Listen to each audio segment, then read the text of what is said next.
आता लग्नाच्या आधी काय करायचं नाही त्याच्यामध्ये आहे हेअर कट.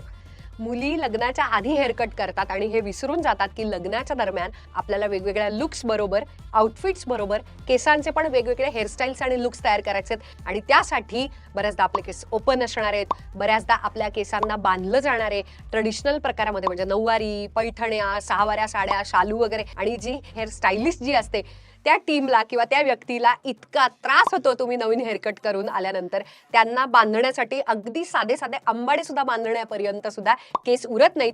दुसरा मुद्दा, त्याच्यात हेअरकट केल्यानंतर सुद्धा लोक लेअर कट किंवा फेदर कट्स करतात, ज्याच्यामध्ये छोटे छोटे हेअरस्टाईल्स बाहेर यायला लागतात. त्याच्यामुळे काय होतं, कुठच्याही पद्धतीचा आंबाडा किंवा हेअर अपडू, जी वरती जाणारी काहीतरी छान इव्हन मेसी असली तरी चालेल, अशा हेअरस्टाईल्समध्ये ते केस बाहेर यायला लागतात.